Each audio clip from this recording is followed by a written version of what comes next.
কবিগুরু তার সংকলনে অসংখ্য নৃত্যনাট্য আমাদের উপহার দিয়ে গেছেন।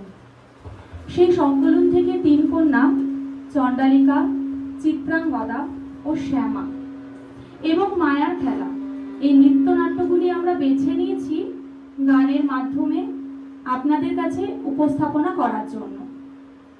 ভাষ্যপাঠে সৌম্যশ্রী দেবনাথ, 3 কন্যা, চণ্ডালিকা, চিত্রাঙ্গদা, শ্যামা। বিভিন্ন সময়ের প্রেক্ষাপটে নারীদের ভিন্ন ভিন্ন রূপ উপস্থাপনা করা হয়েছে এই 3 নৃত্যনাট্যে। আমাদের প্রথম উপস্থাপনা চণ্ডালিকা। অংশগ্রহণে ফুলওয়ালির দল, সমবেত সঙ্গীত, দইওয়ালা সার্থক, চুড়িওয়ালা ঋষিমা, চণ্ডালিকা আমাদের দিদি শ্রীমতী ভাস্বতী সরকার এবং বুদ্ধ শিষ্য দেবাংশ।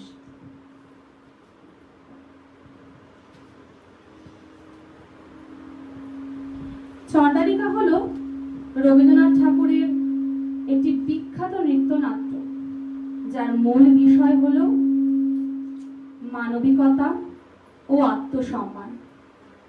গল্পের কেন্দ্রীয় চরিত্র প্রকৃতি একজন চণ্ডাল কন্যা। সমাজের কাছে সে অস্পৃশ্য, তাই সমাজ তাকে অবহেলা ও অপমান করে। ফলে তার মধ্যে এক গভীর হীনমন্যতা ও আত্ম অবমাননার জন্ম নেয়। গানের মাধ্যমে সেই সকল দৃশ্যের উপস্থাপনা করা হলো।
না ছুঁয়ো না ছি, ও যে চণ্ডালিনীর ঝি, ওকে ছুঁয়ো না ছি, ও যে চণ্ডালিনীর ঝি। নষ্ট হবে যে দই, সে কথা জানো নাকি? নষ্ট হবে যে দই, সে কথা জানো নাকি? ওকে ছুঁয়ো না ছি, ওকে ছুঁয়ো না ছি, ওকে ছুঁয়ো না ছি।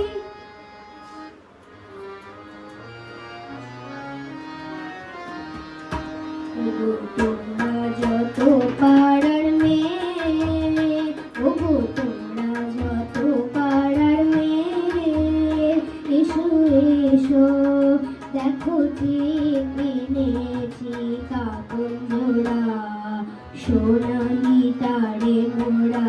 ওগো তোমরা যত পাড়ার মেয়ে, ওগো তোমরা যত পাড়ার মেয়ে, আমার কথা শোনো হাতে লহ পড়ে, যারে রাখিতে চাহো ধরে। আমার কথা শোনো হাতে লহ পড়ে, যারে রাখিতে চাহো ধরে। কখন তোমার বেরি হয়ে বাঁধিবে কোনো তাহার, আমি দিলাম কয়ে। ওগো তোমরা যত পাড়ার মেয়ে, ওগো তোমরা যত পাড়ার মেয়ে। ছুঁয়ো না ছি, ও যে চণ্ডালিনীর ঝি, ওকে ছুঁয়ো না ছি, ও যে চণ্ডালিনীর ঝি, ওকে ছুঁয়ো না ছি, ওকে ছুঁয়ো না ছি, ওকে ছুঁয়ো না ছি।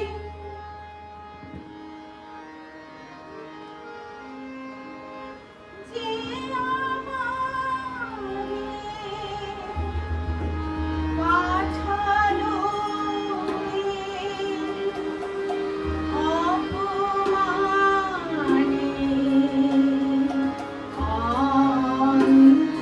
অন্ধকারে বুঝিব না, বুঝিব না, বুঝিব না সে বেদনারে, বুঝিব না। কেন দেব ফুল, কেন দেব ফুল, কেন দেব ফুল আমি তারে, যে আমারে চিরজীবন রেখেও এই ভিখারি। জানি না হায় রে কি দুরাশায় রে, বোঝালি বোঝালি তার আলো তার নীল দেবতা ছুঁয়ো না ফিরা, আধারে রাখিল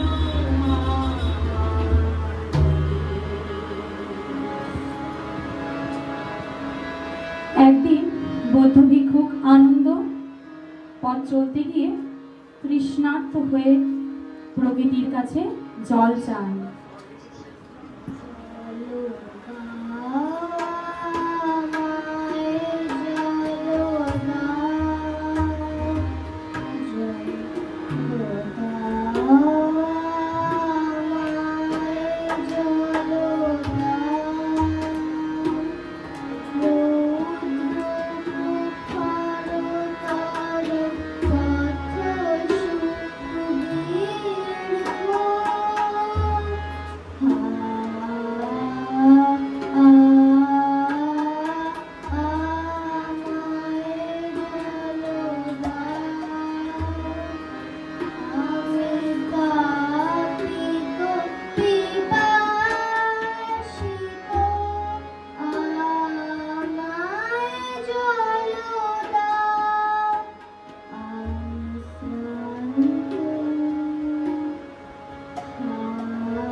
প্রকৃতি অবাক হয়ে যায়, কারণ এর আগে কেউ তাকে মানুষ হিসেবে সম্মান দেয়নি।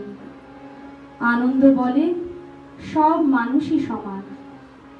এই ঘটনা প্রকৃতির জীবনে বড় পরিবর্তন আনে। সে প্রথমবার নিজের মূল্য বুঝতে শেখে। তার মনে এক নতুন চেতনার জন্ম হয়। শুধু একটি গণ্ড সজল আহা নিলেন তাহার করপুরের কমলকলিকায়। শুধু একটি গণ্ড সজল আমার বুক যে হলো অকুল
এই সম্মান ও ভালোবাসার অনুভূতি থেকেই প্রকৃতি আনন্দের প্রতি আকৃষ্ট হয়ে পড়ে।